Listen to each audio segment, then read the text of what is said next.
Last time we started building up the idea of a probability model. So we said we have some random experiment like flipping two coins. That's kind of our running, very basic example.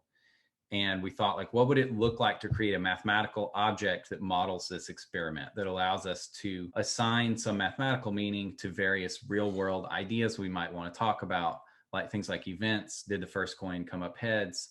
Or probabilities of things. How likely is it that one thing or another will happen? We need some mathematical structure to talk about these things in a rigorous way. And that's where we started going last time. So remember that a model in general is some sort of mathematical object together with a collection of translations between concepts or other aspects of that model and real world entities. So that translation dictionary is a really important part of the model, because you can have a beautiful mathematical object, but if you don't have a way to say what consequences in that mathematical realm imply various things about what's going on in the real world, or vice versa, then it's not a model. It's not useful. It's just a piece of mathematics. And that's fine as far as it goes, but we want to have a model that we can actually use here. So if you remember the way this went, we decided that the main object we're interested in is the set of possible outcomes for the experiment. That's kind of the most fundamental question you can ask about a random experiment.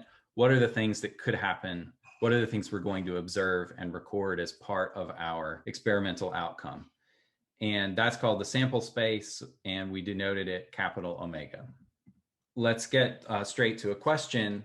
Consider the random experiment of flipping 10 coins. So how would you describe the sample space? You can use words or math symbols if you really want to. How would you describe the sample space for this experiment?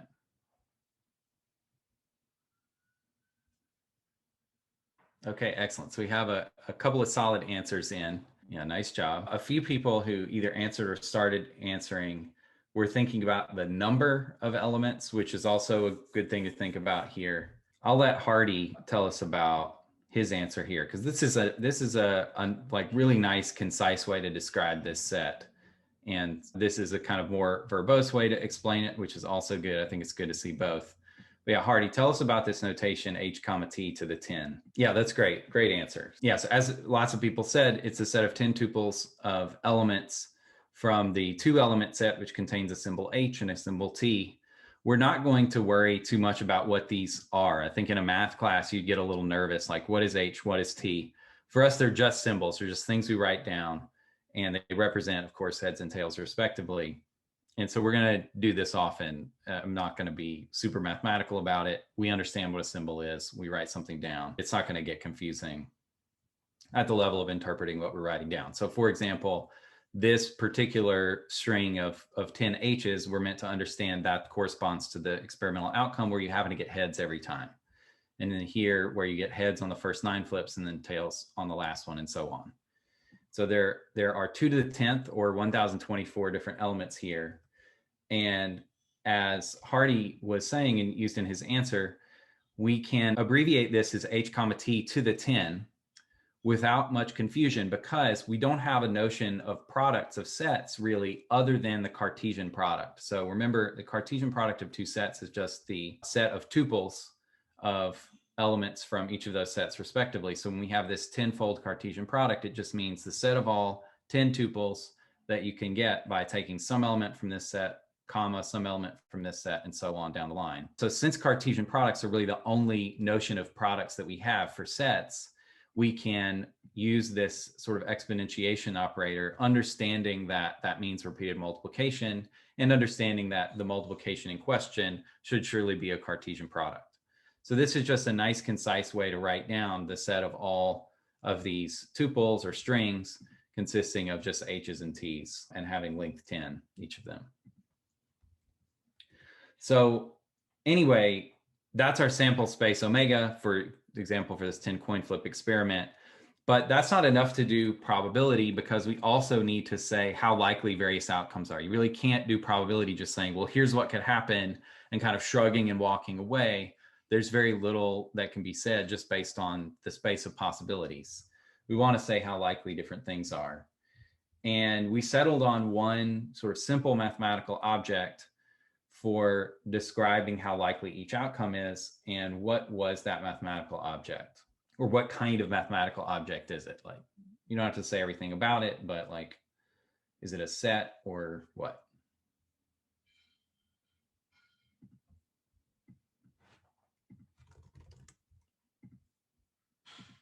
Great job. So several answers here. It's a function, and specifically it's mapping each outcome to some value in the interval from 0 to 1. And the idea conceptually is that, so this is part of our translation dictionary. So mathematically, it's literally just a function that takes each element of the sample space and returns some real number between 0 and 1. And also we're going to say that the sum across all the values of omega has to be 1, but otherwise that's it. It's just a mathematical function. It can be anything that it wants. But conceptually, the correspondence is that the random experiment has outcomes occurring sort of in proportion to the value returned by this function. So the function is, in other words, is telling us how likely each outcome is to occur. And the reason a function makes sense for this is just an assignment of one value to each element of a set, right? That's exactly the idea of a function. So this is called our probability mass function, and we're going to denote it little m.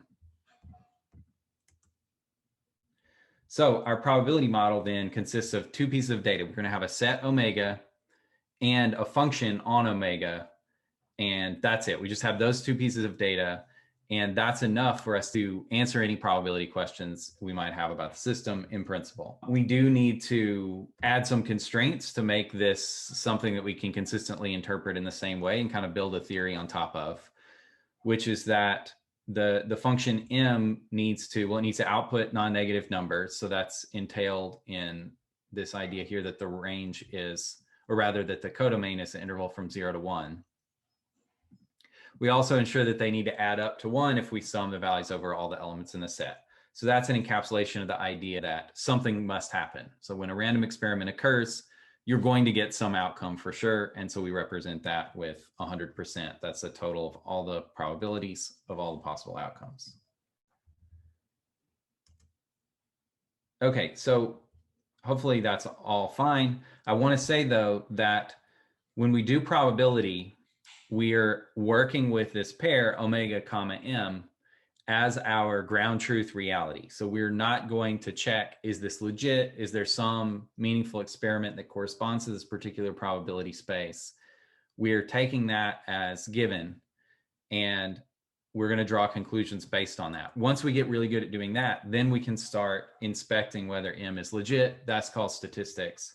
But for now, omega comma m is our whole probability universe. That's what we're focused on when we're doing probability, and we're going to take that as ground truth. Last time where we ended up is we were talking about the real world concept of an event.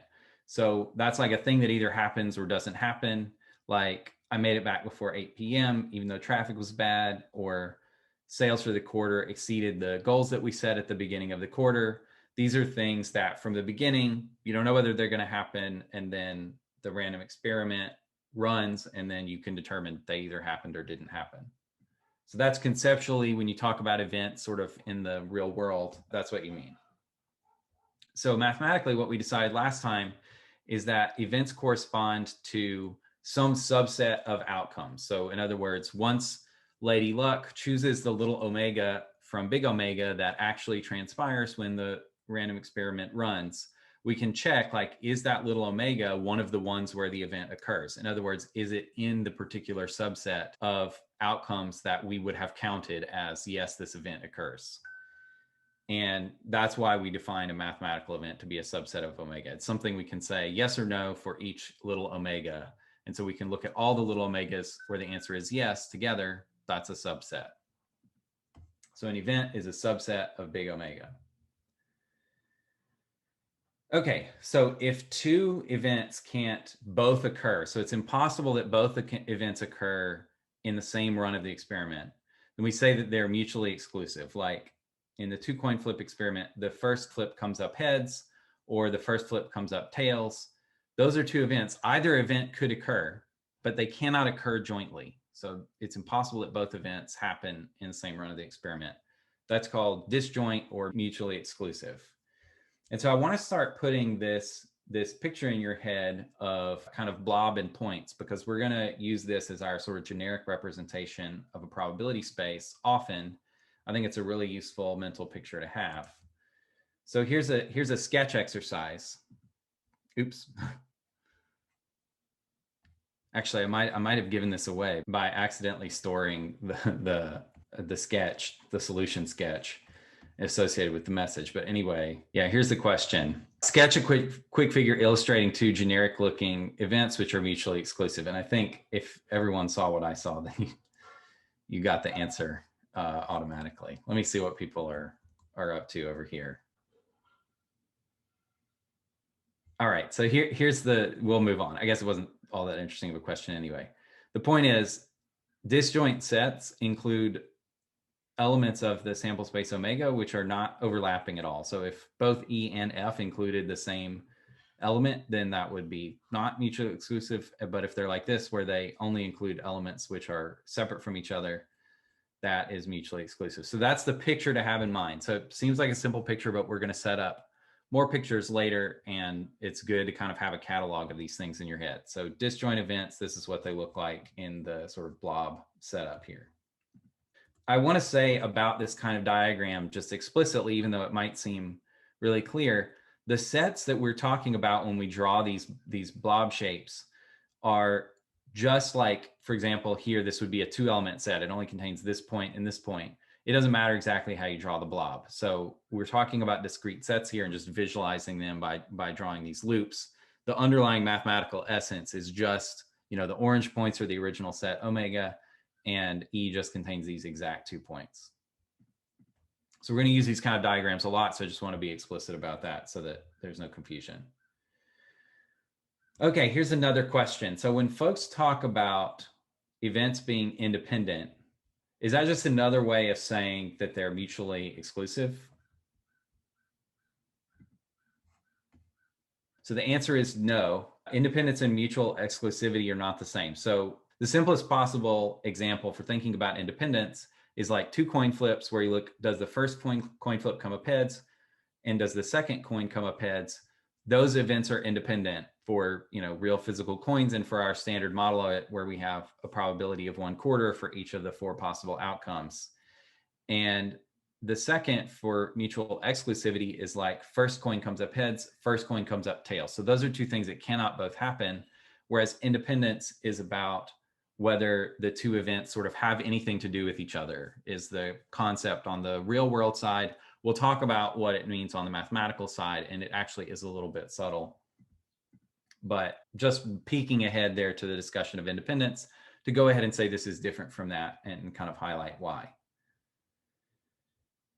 Okay, so let's start a bit of a migration from talking about a probability mass function to talking about what I call a probability measure. So this is a little bit of a mathy term for it. It's the standard term in mathematical probability, but you don't hear people talk about it so much in statistics and data science. I will use it ad nauseum though, so brace yourself. The reason I use this term is it's more precise than other terms that people use to mean the same thing, and we'll talk about that when we get there.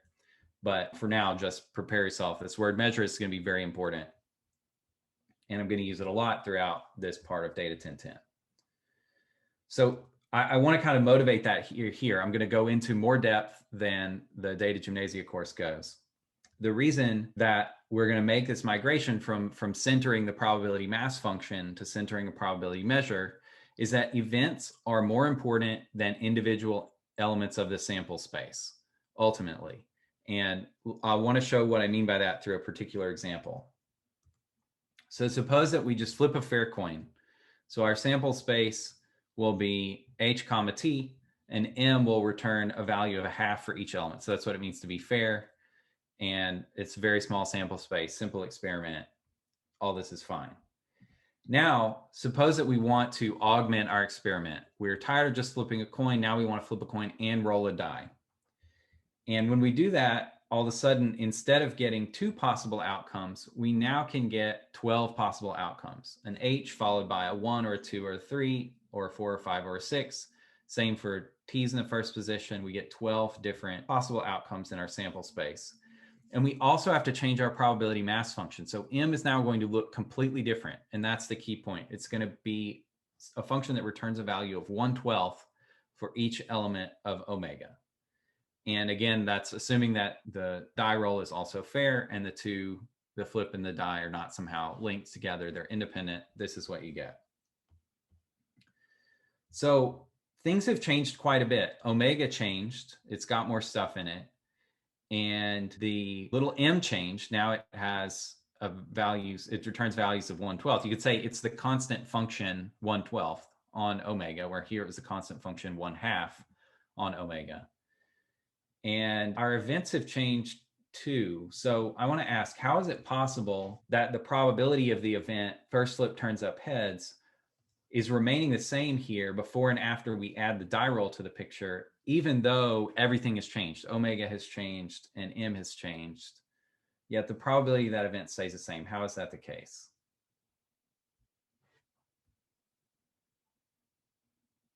So I'll share Shabam's answer and ask him to talk about it a little bit. So this is on point. This is what I'm going for here. Several people interpret the question differently, which is fine.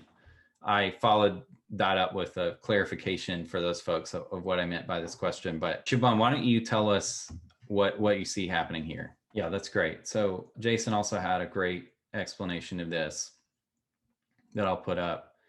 So the event changes and the probability mass function changes jointly together in a way such that the event still has the same probability in total. So this might be a little subtle. That's why I chose a really simple example where there's not a whole lot going on, but it's worth bearing in mind. When you complicate a random experiment, you change the probability space, you change the sample space, you change the probability mass function, yet things sort of stay in place so that the original parts of the experiment that have nothing to do with what you just tacked on, they still have the same answers to the same questions. And of course, it would need to be this way. Our model would be broken if somehow we started getting different answers when we added something in that conceptually has nothing to do with what we were talking about in the first place. But I want you to see how that happens on the probability space side that sort of matches that expectation, like what we need it to do on the interpretation side. This is what it looks like. So in some sense, the takeaway here that I'm trying to illustrate with this example is that we get more stability on the interpretation side if we focus on events rather than individual elements of the sample space. So the event coin comes up heads, that has the same probability before and after, even though little m changed completely.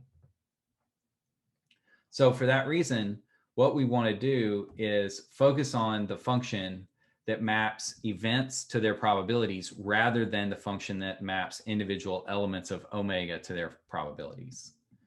So we call this function capital P, and that's what you see in probability courses. Sometimes it's just a plain P. I like to do it with this Blackboard bold, which is math BB, by the way.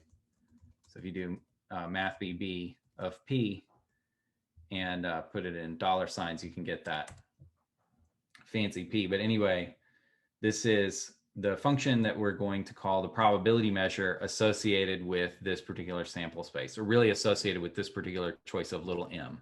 So you can change up little m in lots of different ways. Each one of those little m's gives rise to an associated p. And the idea is they're going to have really ultimately the same information in it, but by focusing on capital P instead of little m, we just get a little more stability when we talk about events, because that's sort of more fundamental on the experiment side than actual elements of the sample space. So just to emphasize this point, this capital P is a function whose domain is the set of subsets of omega. And that's because it's the kind of thing you can plug into P is an event. What is an event? Well, it's a subset of omega. So what are all the things you could plug into P? It's the set of subsets of omega. And the range of this function capital P is just going to be some subset of 0, 1. So all our probabilities are going to be between 0 and 1. And that's because capital P is obtained just by totaling up the values of the function little m in whatever event capital P is acting on. And if you're totaling up values of little m, it's going to be non-negative because all of little m's values are non-negative, and it can't be bigger than 1 because all of them all together total up to 1. So I want to lean on this point even more and emphasize exactly what's going on. So for example, if we consider the event, the singleton event, which contains only one outcome, namely H comma T, and ask what is the probability of that event, it's 1/4, because each of the 4 outcomes has a probability 1/4, and this set only includes one of them. So we total up the probability mass in that set, and we just get 1/4. The probability of the empty set is 0. We total up the probability mass over everything in the set, and we get 0. And the probability of this 3-element set, so the probability we either get 2 heads, 2 tails, or a head and then a tail, is going to be 3/4, because again, this set has 3 elements and each one has mass 1/4. So when we total them up, we get 3/4. And the probability of the entire set is 1, because again, if we total up the probability masses over the whole set, we get 1. So this is what I want to ask. How many elements does the domain of P have for the 2 coin flip experiment? So I showed you a few things you can plug into P here. I want to know how many things in total could I plug into P? Like how far could I go making this list before I'd have to start repeating things?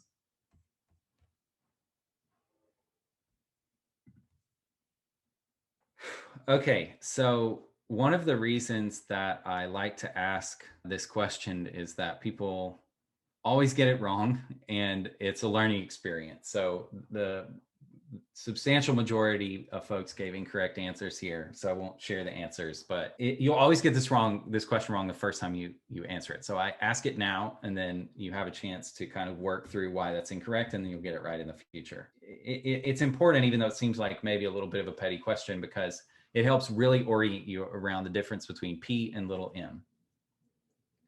So the correct answer is 16. And just to put a point on that, I listed them all out here. So this is just a few of them. You know it has to be more than 4, because here are 4, and that's definitely not all of them. Like we could switch out HT with TH. We could drop one of these.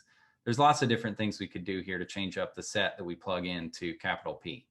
So here they all are. There's the empty set. We already had that one. There's the 4 singleton sets. There's the 6 sets that involve a pair. There's the 4 sets that involve dropping one of the 4, and then there's the 1 set that contains everything. So these are all of the subsets of little omega. And so altogether, this works out to 16. We can just count them, or the easiest way to think about how many, this is called the power set, by the way. So the set of all subsets of is also known as the power set of. And the easiest way to think about how many elements the power set has is to just think about the fundamental principle of counting. So for each element, do I keep it, include it in my subset, or do I exclude it? And I make that decision. It's a binary decision, 2 different choices for each element. And so I just go through the 4 elements of the set and make that choice for each of them. And fundamental principle of counting says when I make successive choices, I can just multiply the number of ways there are to make each individual choice to get the number of ways there are to make all the choices jointly. So we get 2 times 2 times 2 times 2, which is 2 to the 4th, or 16. So I want to ask another question just to kind of help you reflect a little bit more on what's going on here between P and M. So the information contained in the 16 values returned by the function P is which of the following? Is it highly redundant in the sense that many of the values of P are implied by just a few, or is it efficient so that each value of P could be varied independently of the others and still be a valid probability measure?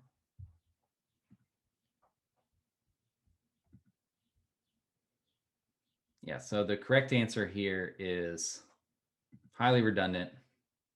Get our auto response.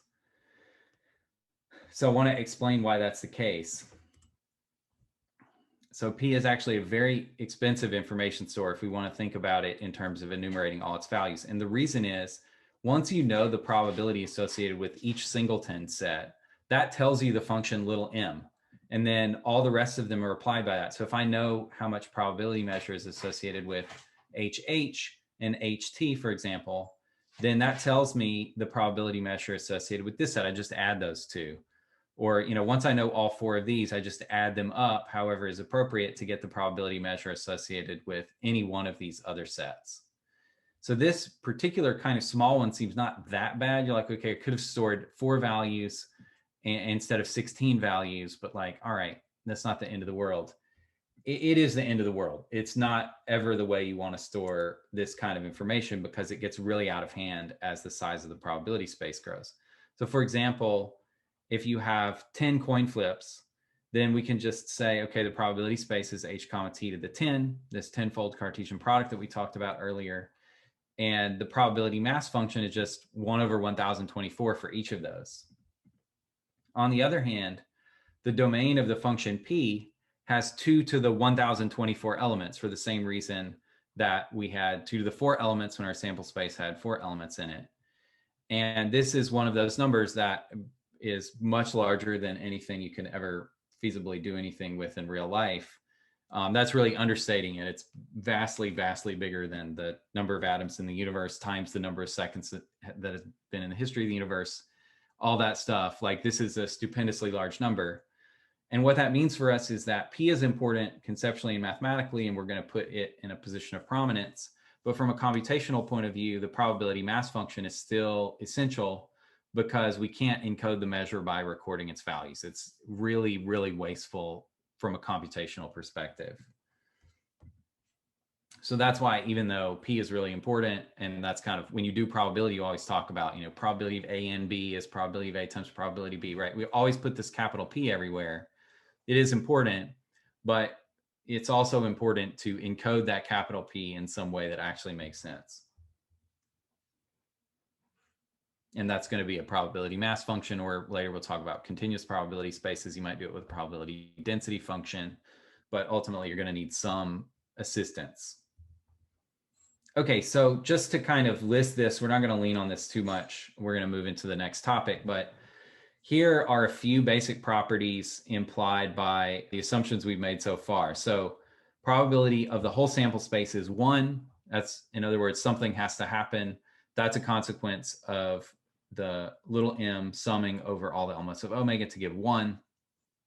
Every event has a non-negative probability. No big deal. We're summing non-negative stuff, so we can't get negatives. And the third one is really, in some sense, the most important.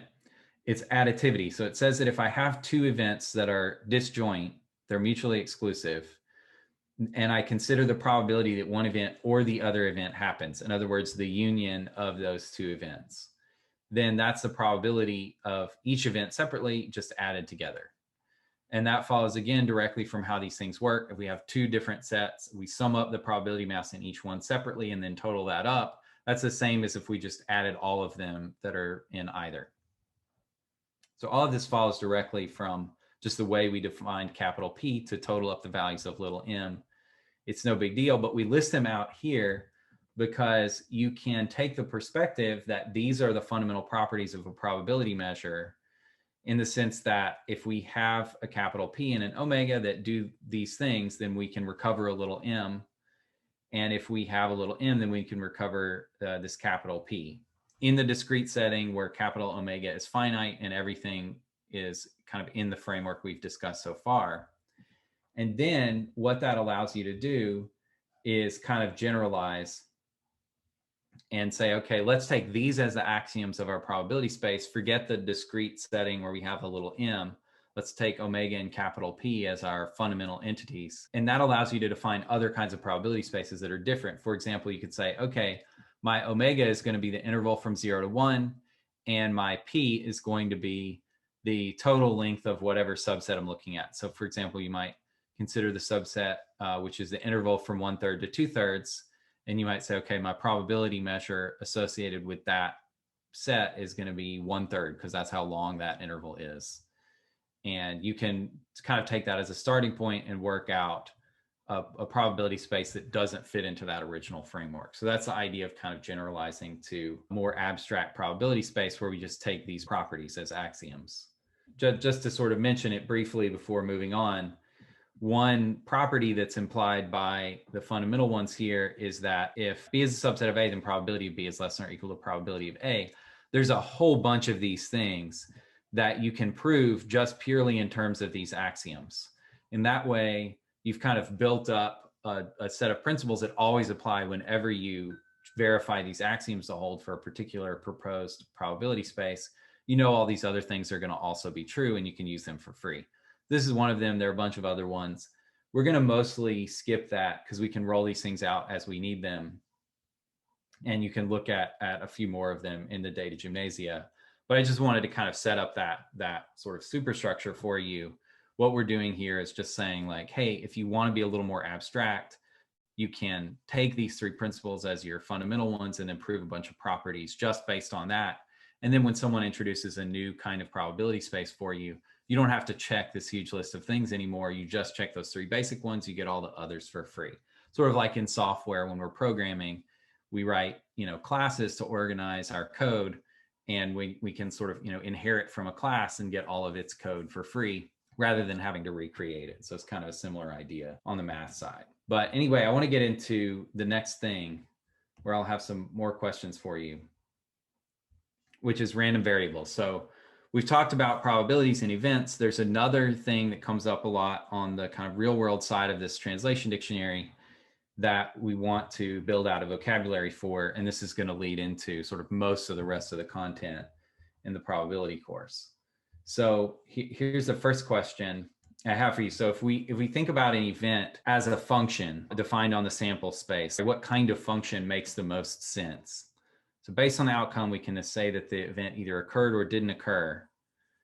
So that, in other words, is telling us that an event or a subset we can think of as which of these three kind of functions. All right, so definitely folks are getting this right. This is a question in the data gymnasia. So if you've seen the data gymnasia already, then this is the cash hit. But in any case, that's great that people are getting that right. So the answer here is that this is a binary function. So for each element of the sample space, we can say, yes, it occurred, no, it didn't occur. Those are two different outcomes. So it's a function taking values in true comma false or 0 comma 1, however you want to think about it. And that makes it a binary function. So what we want to do here is generalize from that. So instead of just for each outcome saying yes or no, we want to be able to say something richer, something like a real number. So for example, two coin flip experiment again, we're going to be on that for a long time. You might have something like a payout function that says, okay, you get $1 for every head flipped. So your payout could be $0 or $1 or $2. And this is not just a binary function. This is now a function taking, more values on the real number line. And because this capital X, this payout is a value which is random in the sense that it depends on the outcome of the random experiment.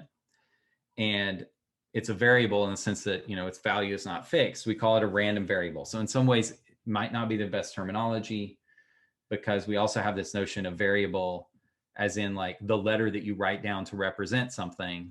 So we might say that X is a variable name that represents the random variable that pays out $1 per head.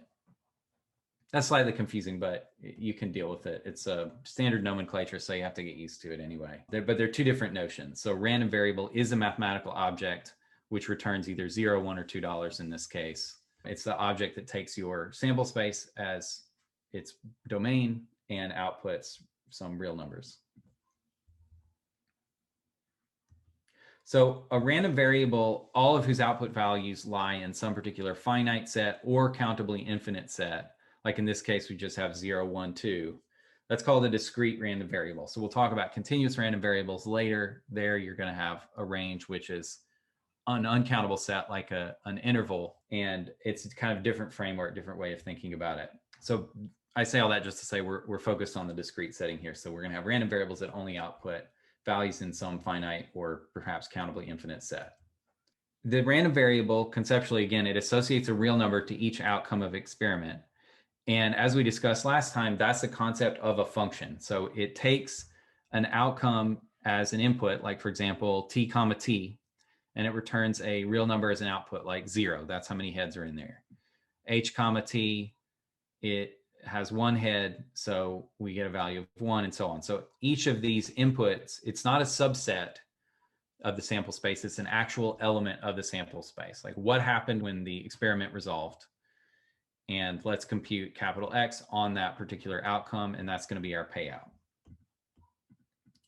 So capital X, bottom line, is a function from omega to r. That's the mathematical equivalent of the conceptual idea of a random variable.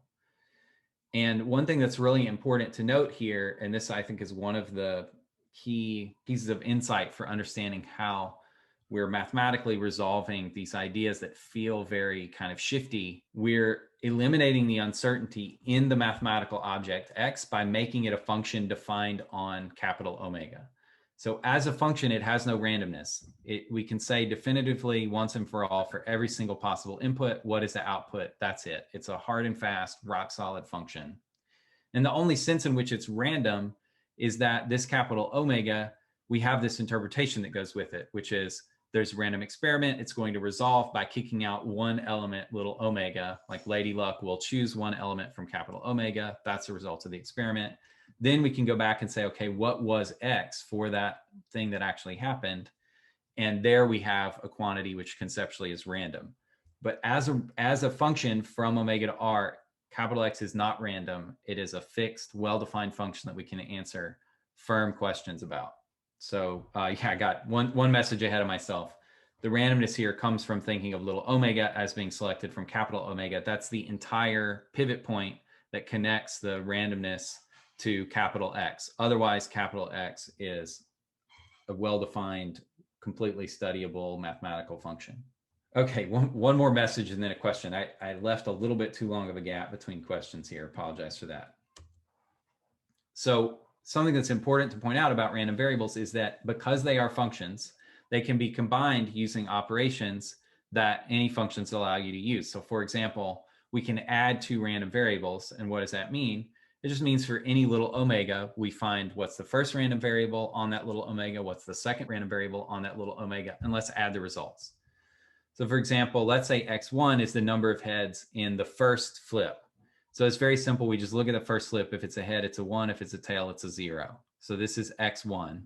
That's a random variable. It tells us for each little omega what the result is. And notice that it does need to see the whole thing. If you want to plug something into a random variable, it better be an element of the sample space, including all the results of the experiment.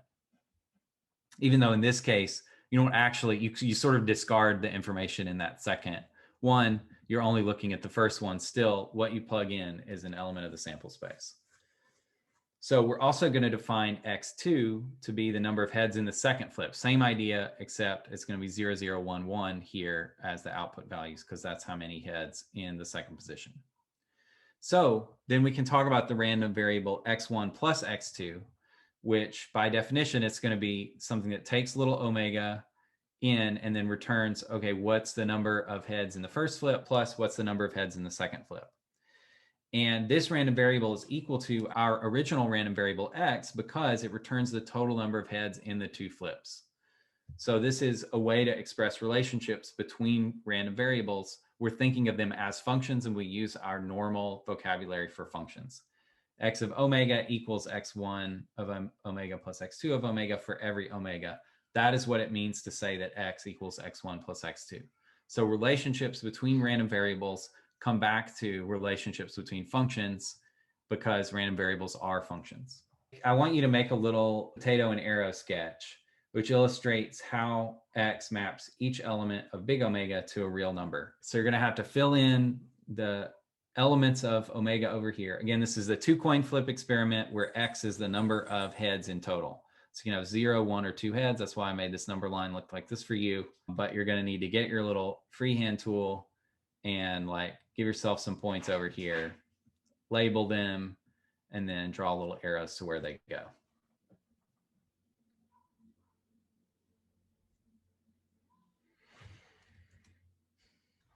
So the 4 possible elements of omega are HH, HT, TH, and TT. And we're just going to draw an arrow showing where they go. So like TT goes to 0, HT and TH both go to 1. So this is a little bit of an abbreviation. I might put 2 arrows, but this is cool. And then HH goes to 2. Yeah, this is spot on. So here's my submission. I did some of it, with the typeface instead of freehand, but same idea. So HH goes to 2, TH and HT go to 1, TT goes to 0. So this is perfectly solid and well-defined. Everybody should get the same answer here. Even though X is a random variable, we're all getting the same answer because we're representing X as a function from omega, the set of possible outcomes, to the real number line. Okay, I want to skip ahead just a little bit so that we can get to a good stopping point. I'll just leave the other question I'm skipping in the script. We want to be able to answer questions like, what's the probability that this random variable falls in some particular set? Like, for example, what's the probability if we have a random variable representing how much we're going to lose in the event of some sort of catastrophe? If we're an insurance company, we can think like, what's the probability we lose 68 million, such and such a thing happens? That's clearly a really important number that's going to dictate how you plan your business. Like, it's really a key thing in risk management, or really anything that you're doing with probability. You're going to want to be able to say, okay, here's this random variable. I want to understand it well enough to know what's the probability it falls in some particular set. Let's look back at our figure that we just drew right here. What's the probability that X is at least 1? Just looking at this figure, I bet folks can answer that pretty fast. Looking at this figure here, what's the probability that X is 1 or greater? 3/4, right? And the reason is that that's how much probability mass is associated with the three outcomes that map to a value of 1. So we're like, okay, this one maps to 0, that doesn't count. But these three, they all map to 1 or 2, so they count. So I get 3 here. I total up the probability masses associated with those three outcomes. I get a fourth plus a fourth plus a fourth, which is 3/4. All right, so this is a way we can answer questions about the probability that a random variable falls in a particular set. And we could take this approach in general. Whenever we want to know whether a random variable X is in a given set, we just look back from whatever that set is over here and see which elements of the probability space correspond to that, and then total up their probability masses. However, there is a cooler way to do this, which is how people normally do it. And you've seen this before, but I'll show it to you kind of in a different light to hopefully draw out some insight here. So instead of always looking over here and then pulling back to the probability space and counting stuff up over here, why don't we just take all these masses, push them forward to the number line where they go, and then we can total up mass over there, and that'll be easier to think about. So I gave you this slider, and you can drag it across, and you can see everything going where it sits over here. So the probability masses, you can imagine they're sitting over here in omega, and then you're like, okay, I want to answer questions about this random variable. Let's just move all the masses where they go on the number line. So you kind of lose some information here about what omega looks like, but you get some more clear information about where the probability mass lies for this random variable, capital X. And it's common to represent this using a stick plot instead of that plot. I mean, clearly this is a pedagogical tool. You're not going to put a visualization like this in a paper, but here you would. So if you are representing a probability measure on R, which assigns various masses to specific real numbers, we would commonly do that with a stick plot, which looks like this. So it's like a bar plot with really skinny bars, where the width of the bar doesn't mean anything. It's just a question of helping our eye see the geometric object. So this is a stick plot, and this represents a discrete probability measure. It's really just the same thing that we get up here. It says, put a quarter mass at 0, put a half mass at 1, and put a quarter mass at 2. That's what this means.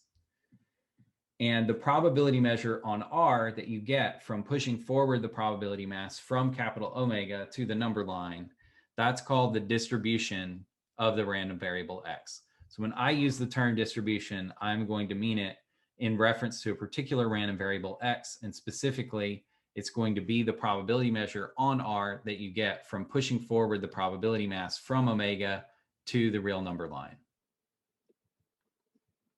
So here's the question. Is it possible to have two random variables which are not the same, but which do have the same distribution? So the alternative would be that if two random variables have the same distribution, they are the same random variable, which is the case.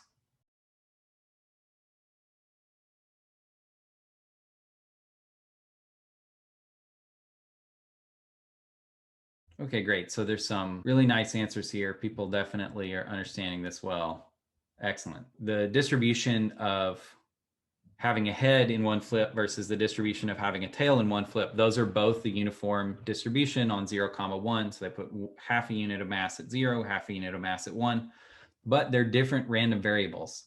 So having a head in one flip and having a tail in one flip, those random variables are in fact never equal to each other. So they're as unequal as random variables can be in some sense. So yeah, this is the same example that I chose in the script that I prepared.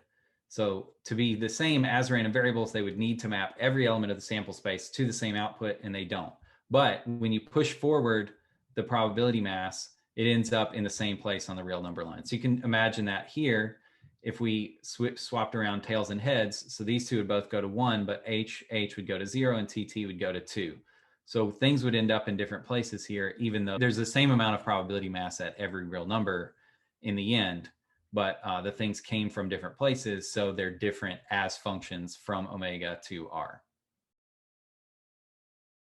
Okay, so that's it for today. I will see you on Thursday.